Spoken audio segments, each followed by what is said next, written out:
Praise Lord, जय मसीह की और एक आराधना में आप सबको प्रभु यीशु मसीह के नाम से मैं स्वागत करता हूं। आइए अपने आंखें बंद करके सर झुकाकर प्रार्थना में जाएं। प्रेमी और दयालु स्वर्गीय पिता परमेश्वर, धन्यवाद, स्तुति, महिमा, प्रशंसा आपकी हो। हे पिता परमेश्वर, आपके सामने हम निवेदन करते हैं, अपने आप को समर्पित करते हैं। प्रभु, आज हमारे स्तुति और आराधना ग्रहण करिए, हमसे अपने वचन के द्वारा बातें करिए। आप हमारे रखवाला है, इसलिए हमारी सारी परिस्थिति का ध्यान रखते हैं। हमारी आत्मा, प्राण और शरीर की रखवाली आप करते हैं, इसलिए धन्यवाद। अपने आप को और मेरे सुनने वाले भाई बहनों को, हर एक को आपके हाथ में समर्पित करते हुए इस प्रार्थना को और आराधना को प्रभु यीशु मसीह के नाम से समर्पित करते हुए मांगता हूँ स्वर्गीय पिता, आमीन। प्रभु की स्तुति महिमा करने के लिए एक स्तुति के गीत हम गाएंगे। हालेलुया स्तुति गाएं हम, यीशु की स्तुति गाएं हम। एक पुराना गीत है, आप लोग सब जानते हैं, मेरे साथ मिलकर गाइए। हालेलुया स्तुति गाए हम, यीशु की स्तुति गाए हम। हालेलुया स्तुति गाए हम, यीशु की स्तुति गाए हम। Hallelujah hallelujah hallelujah hallelujah hallelujah hallelujah. क्रूस पर बलि द्वारा अपना लहू बहाया, क्रूस पर बलि द्वारा अपना लहू बहाया। पाप हटा कर साफ है किया, हमको बचा लिया। पाप हटा कर साफ है किया, हमको बचा लिया। हालेलुया स्तुति गाए हम, यीशु की स्तुति गाए हम। Hallelujah hallelujah hallelujah hallelujah hallelujah hallelujah. यीशु के पास आओ और मुक्ति को अपनाओ। यीशु के पास आओ और मुक्ति को अपनाओ। आशीष को देगा, साथ मिलेगा, कभी नहीं छोड़ेगा। आशीष को देगा, साथ मिलेगा, कभी नहीं छोड़ेगा।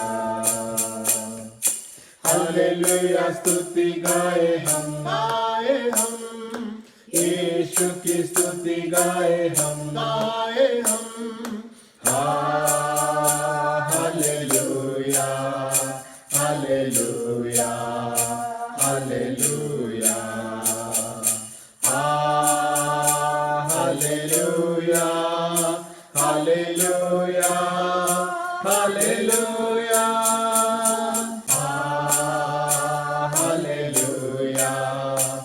हालेलुया हालेलुया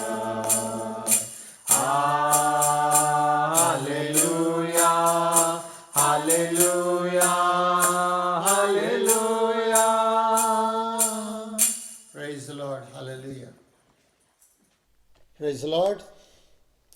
आज का संदेश का शीर्षक ये है, परमेश्वर का सुरक्षा। God promises us His protection in everything। ये एक क्रम में चलेगा। तो आज पार्ट 1 में आपके सामने पेश कर रहा हूँ, गॉड्स प्रोटेक्शन फॉर अस। परमेश्वर हमारी आत्मा, प्राण और शरीर के बारे में हमेशा चिंतित रहता है। वो सोचता रहता है हमारे बारे में, और वो प्रॉमिस किया है कि हमारी आत्मा, प्राण और शरीर को सुरक्षित रखने के लिए, संरक्षित रखने के लिए। लेकिन हमें प्रभु के वचन से सीखना है आज कि कैसे प्रभु हमारी सुरक्षा करेगा और करने का प्रतिज्ञा किया है। तो शुरुआती वचन को हम पढ़ेंगे, पहला थिस्सलुनीकी उसका 5 का 23 और 24 आयत। शांति का परमेश्वर आप ही तुम्हें पूरी रीति से पवित्र करे। तुम्हारी आत्मा, प्राण और देह हमारे प्रभु यीशु मसीह के आने तक पूरे और निर्दोष सुरक्षित रहें। तुम्हारा बुलाने वाला विश्वास योग्य है और वो ऐसा ही करेगा। परमेश्वर हमारे आत्मा, प्राण और शरीर का, देह का सुरक्षा देने के लिए, संरक्षित करने के लिए वो प्रतिज्ञा क्या है, वादा क्या है। और 24 आयत में लिखा गया है, हमारे बुलाने वाला विश्वास योग्य है और वो वैसा ही करेगा। वो कभी झूठ नहीं बोलता। लेकिन इसके क्रम को आप देखिए, परमेश्वर पहले हमारे आत्मा के बारे में सोचते हैं, उसके बाद प्राण के बारे में सोचते हैं, उसके बाद देह के बारे में सोचते हैं या शरीर के बारे में। मसीह लोग या दुनिया के लोग कैसे सोचते हैं?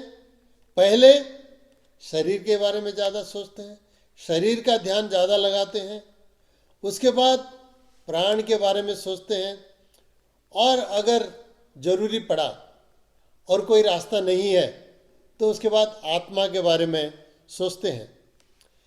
आज के समय में लोग आत्मिक रीति से मर रहे हैं लाखों के संख्या में। कोई इसके बारे में ज़्यादा नहीं सोच रहा है। देखिए, लोग शारीरिक मृत्यु के ऊपर ज़्यादा भयभीत हो चुके हैं, लेकिन आत्मा में लोग मर रहे हैं। बहुत सारे आत्माएं मर रहे हैं लाखों के संख्या में, लेकिन इसके बारे में कोई सरकार या कोई नेता नहीं सोचते हैं। लेकिन शारीरिक मृत्यु के बारे में बहुत सोचते हैं। ऐसा लग रहा है कि कभी कोई मरा ही नहीं, कभी इतना संख्या में कभी कोई नहीं मरा है। हाँ, ये जरूरी है कि सरकारी जो ताकत है या सरकारी जो सिस्टम है, लोगों के शरीर का भी सुरक्षा करना है। लेकिन मनुष्य सिर्फ शरीर नहीं है। मनुष्य शरीर, उसके अंदर प्राण है, उसके अंदर परमेश्वर का दिया हुआ आत्मा भी है। और आत्मा सबसे ज़्यादा मूल्यवान है, सबसे ज़्यादा कीमती है। आत्मा और प्राण नहीं है तो शरीर का कोई काम नहीं है, बेकार है शरीर। अब अभी के जो दुनिया के परिस्थिति है, इस परिस्थिति के आधार पर आज हम पहले परमेश्वर कैसे हमारा शरीर की सुरक्षा के बारे में वादा किया है, उसके वचन में हमारा शरीर का कैसे सुरक्षा देगा वो, इसके बारे में हम मनन करेंगे, ध्यान करेंगे। आज पूरे दुनिया शरीर के जो विपत्ति आई है, इसके लिए लॉकडाउन है। ये छोटा सा जो वायरस है, इसके वजह से जो सिर्फ शरीर का ही कुछ हानि पहुंचा सकता है, आत्मा का तो कुछ हानि नहीं पहुंचा सकता है। असली में कोई भी बीमारी नहीं है दुनिया में जो हमारे आत्मा के ऊपर हानि पहुंचा सकता है या आत्मा को नष्ट कर सकता है, आत्मा को अशुद्ध कर सकता है। ऐसा कोई बीमारी भी नहीं है जो शरीर को भी अशुद्ध कर सकता है। हालांकि शरीर का कुछ हद तक हानि पहुंचा सकता है, शरीर को नष्ट कर सकता है, लेकिन अशुद्ध नहीं कर सकता है। हमें ये बहुत स्मरण रखना है कि हमारा जो शरीर है, ये शरीर तो नासमान शरीर है, हमेशा के लिए रहेगा नहीं।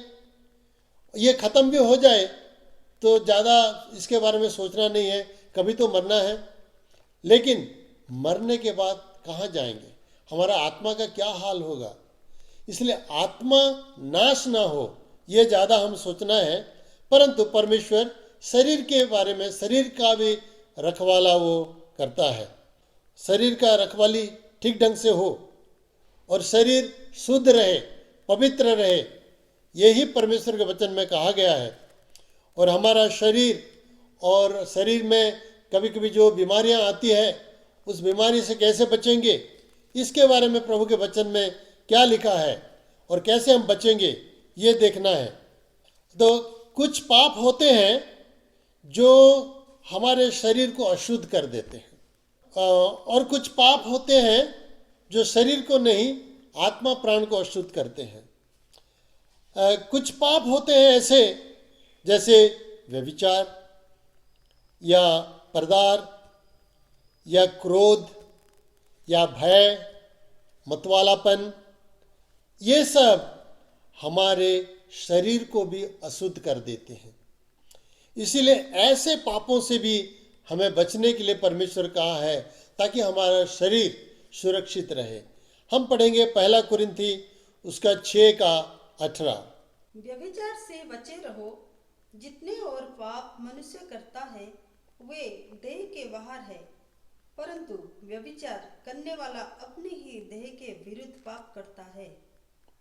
जितने भी और अलग अलग पाप होते हैं वो शरीर के बाहर होता है, अर्थात आत्मिक रीति से किया जाता है। लेकिन व्यभिचार एक ऐसा पाप है, व्यभिचार जैसे अंग्रेजी में उसको एडल्ट्री कहते हैं, और फॉर्निकेशन जिसको परदार कहा जाता है, फॉर्निकेशन अंग्रेजी में कहते हैं। और व्यभिचार, एडल्ट्री एंड फॉर्निकेशन, ये दो अलग अलग बात होता है। व्यभिचार या एडल्ट्री उसको कहा जाता है, एक या ज़्यादा लोग जो कि विवाहित है और शारीरिक सेक्सुअल संबंध रखते हैं, यौन संबंध रखते हैं अपने विवाहित पति या पत्नी को छोड़, तो उसको कहा जाता है व्यभिचार। लेकिन दूसरा जो होता है परदार कहते हैं या फॉर्निकेशन कहते हैं, वो है अनमेरिड लोग जब सेक्सुअल रिलेशन रखते हैं, यौन संबंध रखते हैं एक दूसरे के साथ, तो बिना विवाह करके, तो उसको कहा जाता है फॉर्निकेशन। ये डायरेक्टली शरीर के संबंध में होता है और शरीर को अशुद्ध कर देता है। और क्रोध भी जो है, क्रोध भी अपना शरीर को हानि पहुंचाता है। भय भी है, अपना शरीर को हानि पहुंचाता है। वैज्ञानिक लोग कहते हैं कि क्रोध और भय के कारण हम लोग बहुत सारे बीमारी में पड़ जाते हैं। और ड्रंकननेस या मतवालापन एक ऐसा पाप है, वो भी अपना शरीर को नष्ट करता है, अशुद्ध कर देता है। ये सब पाप से हमें बचना है। परमेश्वर के वचन में भी लिखा है कि ऐसे पाप करने वाले परमेश्वर के राज में दाखिल ना हो पाएंगे। नीति वचन उसका 23:29 से लेकर 32 आयत। कौन कहता है हाय, कौन कहता है हाय हाय, कौन झगड़े रगड़े में फंसता है, कौन बकबक करता है, किसके अकारण घाव होते हैं, किसकी आंखें लाल हो जाती है, उनकी जो दाख मधु देर तक पीते हैं और जो मसाला मिला हुआ दाख मधु ढूंढने को जाते हैं। जब दाख मधु लाल दिखाई देता है और कटोरे में उसका सुंदर रंग होता है, और जब वह धार के साथ उंडेला जाता है, तब उसको ना देखना, क्योंकि अंत में वह सर्प के समान डसता है, करेत की समान काटता है। मतवालापन, शराब सिर्फ थोड़ा सा एक घूंट लेने से कोई व्यक्ति का पाप हो जाता है, ये मैं नहीं बोलता हूँ। लेकिन जब एक व्यक्ति शराबी हो जाता है, ड्रंक हो जाता है, ड्रंकन हो जाता है, तो वो शराब का गुलाम हो जाता है और वो बहुत अच्छे से तो अंदर जाता है, लेकिन उसके बाद सांप के जैसे डसता है और शरीर का हानि पहुंचाता है, उसका दिमाग गड़बड़ होता है, उसका सोच बिगड़ जाता है और जो न चाहता हो ऐसा एक कुछ काम करता है। तो इसीलिए ऐसा कोई काम हम न करें जिसके कारण हमारा शरीर अशुद्ध हो जाए, शरीर में अव्यवस्था आ जाए। और भी ड्रग्स होते हैं जो हमारे शरीर का भी हानि पहुंचाते हैं। इसीलिए परमेश्वर मना किया है अपने वचन में ऐसे पाप से बचे रहने के लिए। ऐसे पाप से हम बचे रहने से अपना शरीर को शुद्ध और पवित्र और स्वस्थ हम रख सकते हैं। जैसे सिगरेट के डिब्बा में लिखा रहता है, सिगरेट पीने से शरीर का हानि होता है। Smoking cigarette is injurious to health, ऐसे लिखा रहता है। उसको लोग पढ़ते हैं फिर भी पीते रहते हैं। आखिरी में उसका हानि होता है, किसका फेफड़ा खराब हो जाता है, किसके गले में कैंसर हो जाता है, तो और कुछ हो जाता है। ऐसे बहुत कुछ समस्या में पड़ जाते हैं। उसके बाद सोचते हैं, लेकिन उस समय बहुत देर हो जाता है। परमेश्वर हमें पहले से जता दिया है कि ऐसे पाप से बचे रहना। जो शरीर संबंधी पाप होता है ये हमारे मन में शुरू होता है, हमारे दिमाग में शुरू होता है, हमारे सोच में शुरू होता है। और इसीलिए हमारा सोच विचार शुद्ध होना चाहिए, हमारा सोच विशुद्ध होना चाहिए। याकूब की पत्री उसका 1 अध्याय 14 और 15 आयत में इसे हम देखते हैं।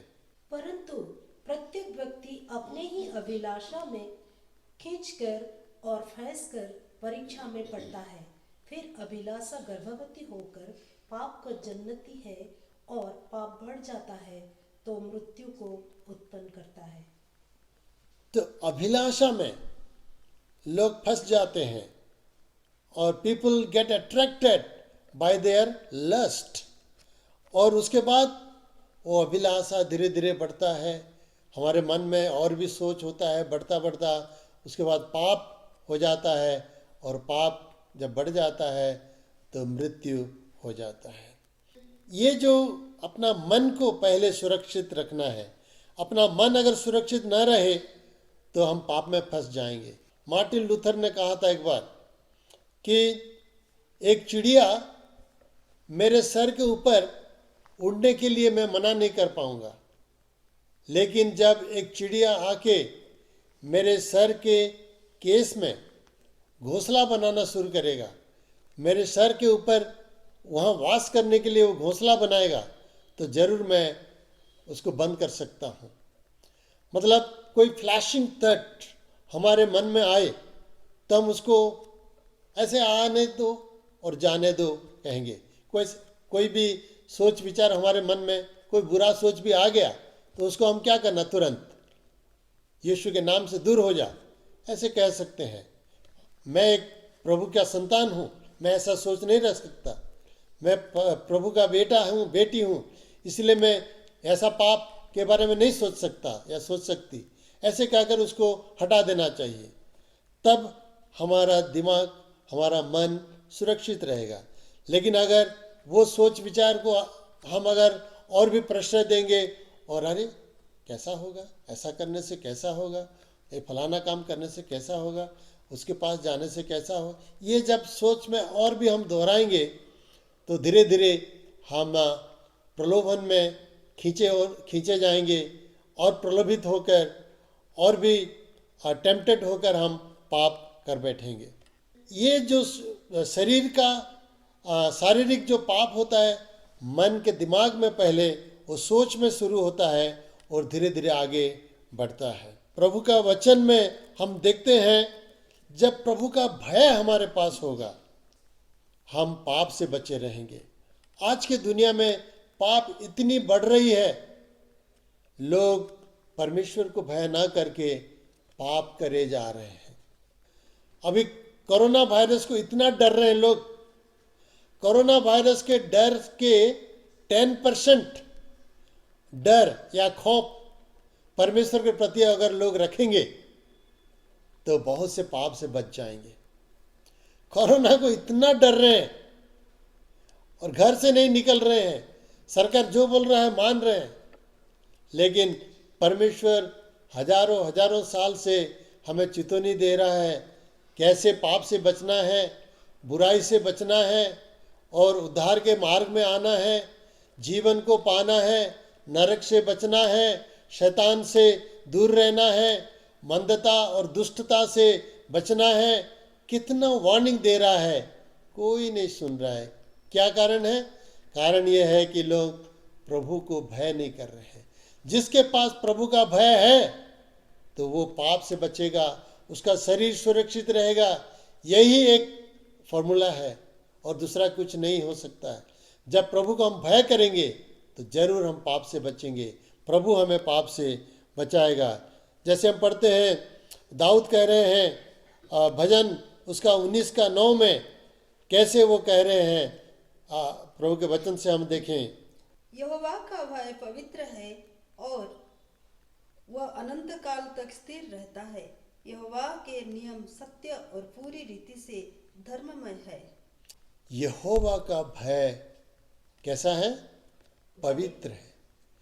यहोवा का भय के कारण हम पवित्र बन जाएंगे। यहोवा का भय हमें पवित्र करेगा। यहोवा का भय पवित्र है, मतलब यहोवा का भय करने से हम पवित्रता की ओर जाएंगे। The fear of God will lead us to holiness. जब हम भय करेंगे परमेश्वर को, अरे मैं जो भी कर रहा हूं वो देख रहा है। जैसे हम गीत गाते हैं, जो भी तू कर रहा है यीशु वो देखता है। हम जो भी कर रहे हैं वो देख रहा है, वो सब कुछ देख रहा है। दुनिया में कोई भी ना देखता हो, हम अकेले हों, अंधियारे में हो, जंगल में हो, पहाड़ में हो, अकेले हो, आकाश स्पेस में हो, फिर भी परमेश्वर सब कुछ देख रहा है। जो भी हम कर रहे हैं, सोच रहे हैं, कह रहे हैं, सब परमेश्वर देख रहा है। इसलिए अगर उसको हम भय करेंगे तो हम बच जाएंगे, हमारा जीवन शुद्ध बन जाएगा, हमारा शरीर भी सुरक्षित और शुद्ध रहेगा। और भजन 34:7 में भी उसी प्रकार लिखा है कि प्रभु का भय करने से हमारा सुरक्षा होगा, परमेश्वर हमें सुरक्षा देगा। यहोवा के डरवैयों के चारों ओर उसका दूत छावनी किए हुए उनको बचाता है। जो परमेश्वर को डरते हैं, भय मानते हैं, परमेश्वर अपना दूत भेजकर उन चारों ओर सुरक्षित रखता है, पहरा देकर उनका सुरक्षा करता है। तो परमेश्वर का दूत, स्वर्गदूत हमारा सुरक्षा देगा अगर हम उसको भय करेंगे। और भी प्रभु के वचन में लिखा है, नीति वचन उसका 3:7 में, अपनी दृष्टि में बुद्धिमान ना होना, यहोवा का भय मानना और बुराई से अलग रहना। अपने दृष्टि में बुद्धिमान, चालाक ना होना, परमेश्वर को भय करना और बुराई से बचना। अर्थात परमेश्वर का भय रहने से हम बुराई से बचते हैं। परमेश्वर का भय हमें बुराई से बचाएगा। उसका 16:6 में भी हम पढ़ते हैं कि परमेश्वर क्या कह रहा है, उसका भय मानने से क्या होगा। अधर्म का प्रायश्चित कृपा और सच्चाई से होता है और यहोवा के भय मानने के द्वारा मनुष्य बुराई करने से बच जाते हैं। परमेश्वर का भय मानने से मनुष्य बुराई से बच जाते हैं। देखिए, आज के दुनिया में परमेश्वर को भय करने वाले बहुत कम लोग हैं। वो लोग सोचते हैं क्या है, परमेश्वर कहाँ पे है, वो दिखाई तो नहीं देता है, क्या कर लेगा, क्या बिगाड़ लेगा हमारा। वो तो मैं इतना पाप किया हूँ, कुछ तो किया नहीं है। ऐसा कर करके लोग और भी पाप किए जा रहे हैं। लेकिन याद रखना है, अभी न होने से भी वो बाद में हमें विचार में लाएगा और दंड देगा, और उसका दंड जब शुरू होगा कोई संभाल नहीं पाएगा। वो सच्चाई से न्याय करेगा और उसका दंड अनंतकालीन होगा, बहुत कठोर होगा। लेकिन अगर उससे हम माफ़ी पा जाते हैं, उसको भय करके, उसका बेटा यीशु मसीह को ग्रहण करके अगर हम उद्धार पा गए हैं विश्वास के द्वारा, तो हमारा बचाव हो जाएगा और हमें दंड मिलेगा नहीं, परंतु अनंत राज्य में अनंत जीवन मिलेगा। प्रभु का भय मानने से हम पाप से बचेंगे। अगर पाप से बचने से, बुराई से बचने से हमारा शरीर सुरक्षित रहेगा, आत्मा प्राण भी सुरक्षित रहेगा, लेकिन शरीर भी सुरक्षित रहेगा। आज हम ज़्यादातर देख रहे हैं शरीर के बारे में, और भी साइंटिस्ट लोग कहते हैं बीमारियां आ रही हैं, वो सब पाप के कारण आ रही है। जितना भी बड़े बड़े बीमारियां आ रही है दुनिया में, मनुष्य के जो बुराइयां हैं, जो प्रकृति के विरोध में कार्य करें मनुष्य, इसलिए सब बीमारियां बढ़ते आ रही हैं।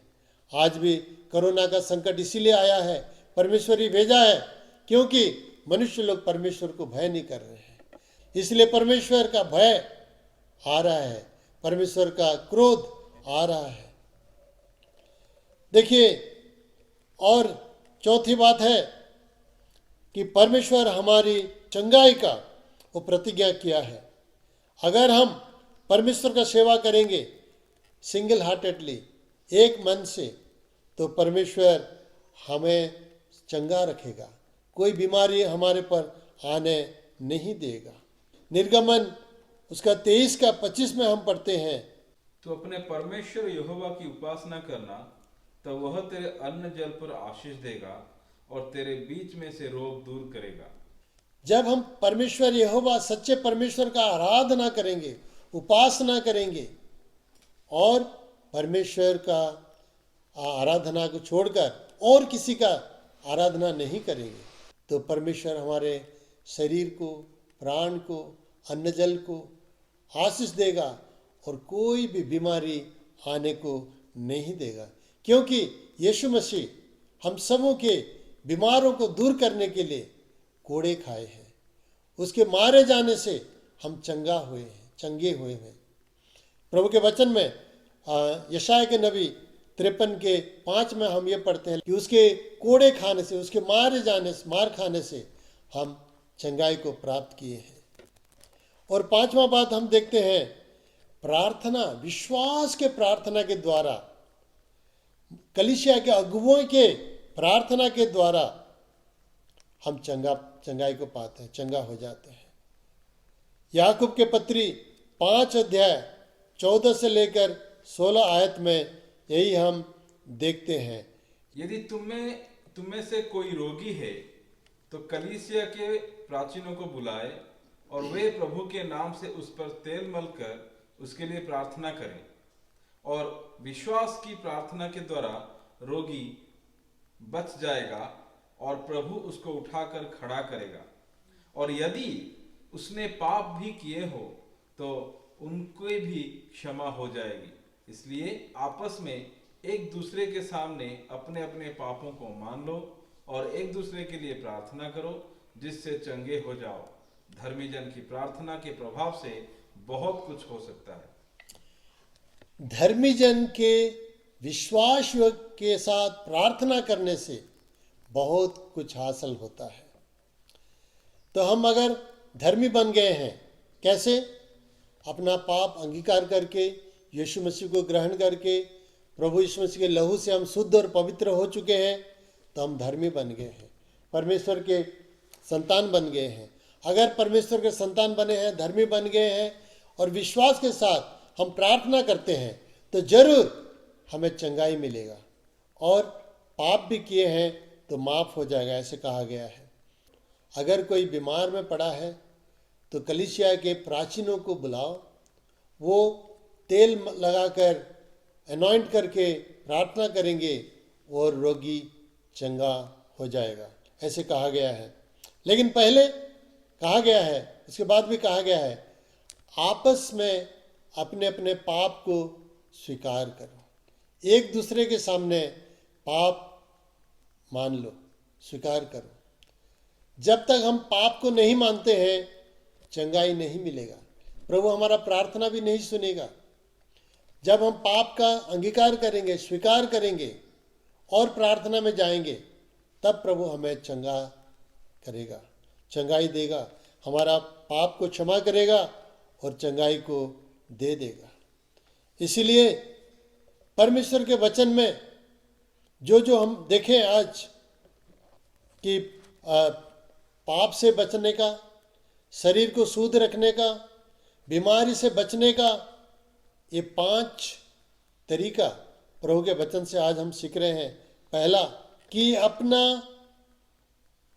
मन को हम शुद्ध करें और शारीरिक जो पाप होता है, व्यभिचार, फॉर्निकेशन, क्रोध, भय और एडिक्शन, ऐसा कोई भी जो पाप होता है उससे हमें बचना है और अपना प्रभु का भय मानकर उससे बचना है।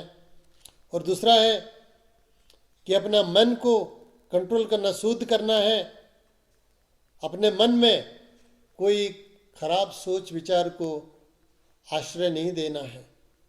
और तीसरा है प्रभु का भय मानकर, हर परिस्थिति में प्रभु का भय मानकर पाप से बचना है और चंगा रहना है। चौथा, परमेश्वर जो प्रतिज्ञा किया है उसके अनुसार परमेश्वर का स्तुति आराधना करते हुए और किसी का आराधना न करने से प्रभु हमें बीमारों से बचाएगा। और पांचवा कि हम विश्वास के साथ पाप स्वीकार करके प्रार्थना करने से, तेल मलने से विश्वास के साथ हम चंगे हो जाएंगे।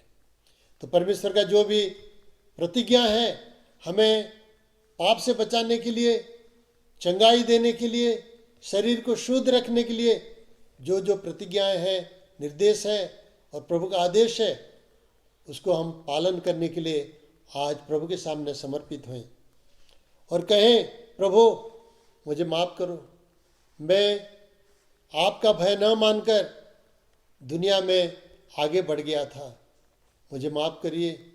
मैं आज से लेकर आपके वचन के अनुसार आपका भय मानकर मेरे मन में, मेरे दिमाग में बुरी सोच को स्थान न देकर, गलती काम न करके और कोई मेरे जीवन में आपके अलावा और कोई विषय को मैं ज़्यादा श्रेय न देकर सिर्फ आपका ही आराधना करके मैं आगे बढ़ूंगा।